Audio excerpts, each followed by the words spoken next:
नमस्कार मित्रांनो, तुला शिकवीन चांगला धडा 22 सप्टेंबर भागामध्ये अधिपती अक्षरा आरती करतात। आता अधिपती गणपती उचलतो आणि विसर्जनासाठी जायला लागतो। अक्षरा जायला लागते तोच त्या बायका येतात आणि घेरा घालतात। ती खूप प्रयत्न करते पण बायका काही सोडत नाही। चंची थोडी बाजूला जाते आणि मोठ्याने ओरडते, मम्मी। आता सगळेच मागे बघतात तर चंची खाली पडलेली असते। तोपर्यंत अधिपती आणि ओंक्या एका गणपतीचं विसर्जन करत असतात। आता दुर्गी पळत जाते आणि म्हणते, चंचे चंचे काय झालं तुला, उठ ना गं। तिच्या मागे अक्षरा पण पळते। दुर्गी चंचीचं डोकं मांडीवर घेते आणि अक्षराला म्हणते, काय झालं, ही पोरगी डोळे पण उघडेना। अक्षरा म्हणते, मावशी तिला चक्कर आली का, तिने सकाळपासून काहीच खाल्लं नसेल, थांबा आपण पाणी आणू।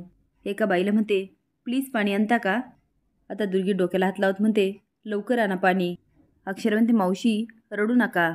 दुर्गी रागात म्हणते, दुसऱ्याचे पाप माझ्या लेकीला भोगावं लागतात। अक्षरा म्हणते, म्हणजे ती घरामध्ये ती चारूबाई आली ना, तिने सगळ्या परंपरा बदलल्या आणि त्याचं पाप माझ्या लेकीला भोगावं लागतंय।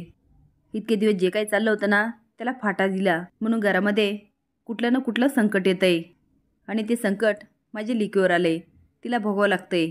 या पहिले तिला असं कधीच झालं नव्हतं। आता अक्षराला खूप आश्चर्य वाटतं। दुर्गी म्हणते, जर माझ्या चंचीला काही झालं ना तर मी कुणाला बी सोडणार नाही। अक्षर म्हणते, मावशी मावशी तुम्ही शांत व्हा, तिला काही नाही होणार, तुम्ही काळजी नका करू। ओ तुम्ही सगळे बाजूला व्हा, प्लीज जरा हवा येऊ द्या, गर्दी नका करू। चंची दुर्गीकडं हळूच बघते पण दुर्गी मात्र डोळे झाकून रडत असते। आता सगळेच निघून जातात, फक्त रमेशच्या बायका दुर्गी आणि अक्षरा असतात। दुर्गी रडत म्हणते, तुला चक्कर कशी आली ग। अक्षरा म्हणते, मावशी तुम्ही काळजी नका करू, तिला सकाळपासून काही त्रास होत होता का। दुर्गी म्हणते, नाही नाही तिला काहीच त्रास नव्हता होत, ती सकाळपासून चांगली फिरत होती, मला माहीत नाही हे असं कसं झालं। जोरात चंचीला हलवत म्हणते, चंचे उठ की ग उठ की ग। इकडे रमेश आणि त्याची माणसं अधिपतीवर डूक धरूनच असतात। आता अधिपती येतो आणि दुसरा गणपती उचलतो। अक्षरा म्हणते, मावशी आपण रिक्षा बोलूया आणि तिला हॉस्पिटलमध्ये घेऊन जाऊया। दुर्गी म्हणते, होय होय आपण घेऊन जाऊया दवाखान्यात। तेवढ्यात एक बाई म्हणते, सकाळपासून चांगली हिंडत फिरत होती, काय झालं बाई एकदम। दुसरी म्हणते, अगं हार्ट अटॅक आला असणार। दुर्गी म्हणते, बाई तुझ्या जिभेला काही हाडबीड आहे की नाही, कशी बोलते ही बाई। अक्षरा म्हणते, मावशी तुम्ही शांत व्हा। त्या बाईला म्हणते, मावशी प्लीज तुम्ही असं बोलू नका। दुर्गी रागात म्हणते, तरी मी सांगत होते देवाच्या कामामध्ये मोडता घालू नका, आता आलं की नाही माझ्या लेकीवर। अक्षरा म्हणते, मावशी तुम्ही काळजी नका करू, एवढं काही झालं नसणार, चला आपण दवाखान्यात घेऊन जाऊया। दुर्गी म्हणते, जर माझ्या लेकीला काही झालं ना मी कुणाला बी नाही सोडणार। अक्षरा म्हणते, मावशी आपण करू काहीतरी, थांबा मी अधिपतींना फोन करते हां। दुर्गी ओरडायला लागते, चंचे उठ की ग बाळा उठ की ग। अक्षरा बाजूला फोन करायला जाते। चंची उठून म्हणते, चुप चुप आणि परत झोपते। दुर्गी म्हणते, आता अक्षरा खूप फोन करत असते पण ते काय उचलत नाही, ती आता निघून जाते। दुर्गी चंचीला म्हणते, काय नाटक करत होती ग। आता अक्षरा फोन करते ओंक्याला। ओंक्या म्हणतो, वहिनी हां बोला ना, काय काम होतं। ते म्हणते, झालं का विसर्जन। तो म्हणतो, फॅक्टरीतल्या गणपतीचं झालं, आता घरचं राहिलं। अक्षरा म्हणते, अहो चंचलीला चक्कर आली, तिला दवाखान्यात घेऊन जायचं, अधिपतीला सांगता का, प्लीज लवकर गाडी काढा। ओंक्या पळत जातो आणि म्हणतो, अधिपती चंचलीला चक्कर आली। अधिपती म्हणतो, चक्कर आली आहे, अर्र कसं काय रे। बरं एक काम कर, तू तिला दवाखान्यात घेऊन जा आणि तिचं काय ते बघ, इथली काळजी करू नको, जा जा जा पळ पळ पळ। अक्षरा पुन्हा तिथे जाते। दुर्गी म्हणते, चुका दुसऱ्याच्या माझ्या लेकीला भोगावं लागतात, देवा ही शिक्षा मला द्यायची ना। आता दुर्गी खूप नाटक करत असते। अक्षरा म्हणते, ओंकार भाऊजीला बहुतेक उशीर होईल, आपण रिक्षाने जाऊया। तेवढे चंची दुर्गीला खुणवते। दुर्गी म्हणते, नको नको ते डॉक्टरना चांगले नसतात, काय बी औषधं देतात। आता अक्षरा शॉकून बघायला लागते। दुर्गी म्हणते, उठल ना, ती लगेच उठल। ती पाणी मारते आणि चंची बघायला लागते। अक्षरा म्हणते, चंचला बरं वाटतं का आता। ती म्हणते, होय। आता दुर्गी आणि तिचं चालू होतं। अक्षरा बोलते, मी ओंकार भाऊजीला बघून येते हां।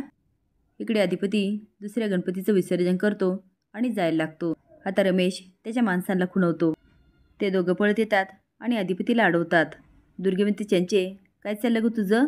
चंची म्हणते, मम्मी त्या मास्तरडीला ना इथं थांबून धरायचं होतं, तसा सगळ्यांचा प्लॅनच झाला होता.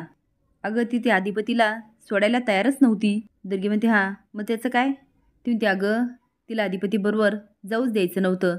दुर्गी म्हणते त्याने काय फरक पडणार होता? चंची म्हणते मम्मी फरक लय मोठा फरक पडणार आहे. त्या मुकादमाला अधिपतीला संपवायचं आहे आणि आता तर काय इतक्या वेळात ते अधिपती मियाला पण असणार. आता दुर्गी शॉकून म्हणते चंचे तुझं डोकं ठिकाणावर आहे का? अगं त्या अधिपतीला कळालं ना ते आपल्याला उलटा टांगीन. लक्षात आहे नवं? तो त्याच्या सख्या बापाला बी सोडित नाही. चंची म्हणते मम्मी काय बी करायला तो जिवंत तर पाहिजे आणि मी जे काय करते ना ते आपल्या दोघींसाठी. दुर्गी म्हणते तुला कळतंय का मी किती घाबरले होते? चंची म्हणते सोड ग मम्मी तू दगडाच्या काळजाची तुला काय होणार आहे? इकडे अक्षरा गर्दीतून येत असते. आता रमेश आणि त्याचा माणूस ज्या बाजूला हत्यार लावलेले असतात त्यावरच्या सगळ्या फुलांच्या माळा काढतात. अधिपती त्यांच्या माणसाशी बोलतच असतो. त्याची पाठ रमेशच्या बाजूला असते. आता दोघंजण अधिपतीच्या दिशेने जोरात गाडा ढकलतात आणि गर्दीतून अक्षरा बघते आणि जोरात ओरडत असते अधिपती अधिपती, पण त्याला काय आवाज जात नाही. गाडा जसं जवळ येतो तशी अक्षरा पळते आणि अधिपतीला ढकलते. आता दोघं पण जातात आणि बाजूला पडतात. आता रमेश आणि त्याच्या माणसाचा पुन्हा एकदा मूड जातो. अक्षरा म्हणते अधिपती तुम्हाला लागलं नाही ना? तर तो माझं सोडावं पण तुम्हाला लागलं नाही ना? अक्षरा म्हणते काय करणार मी बघितलं ना तो गाडा तुमच्या दिशेने येत होता. मी इतकी घाबरले आणि अधिपती मी तुम्हाला किती हाका मारल्या पण ह्या ढोल ताशाच्या आवाजात तुम्हाला बी काही कळत नव्हतं. मला काही सुचलंच नाही आणि मी तुमच्या दिशेने धावत सुटले. अधिपती म्हणतो आज परत एकदा तुम्ही आमच्या मदतीला धावून आलात बरं का.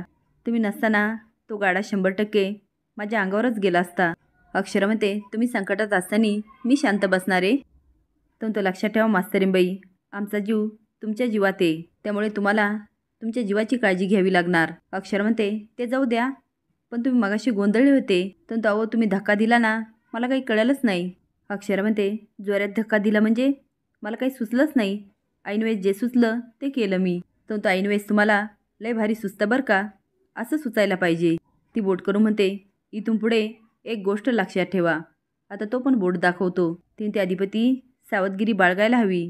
तर तो इथं शाळा सुरू करू नका विसर्जन संपल्यावर. ते अधिपती काय सांगते स्वतःची काळजी घेत जा. तर तुम्ही पण मी काय काळजी घेणार आहे तुम्ही स्वतःकडे लक्ष द्या. तर असं कसं ते कोंबडी की आधी अंडं? तेवढे ओंकार म्हणतो भावा काय झालं? पण अधिपती काय बोलत नाही. तर वहिनी प्लीज सांगाल का? अक्षरा म्हणते अहो हे तिकडे बोलत होते आणि झालेला प्रकार सगळा ओंक्याला सांगत असते.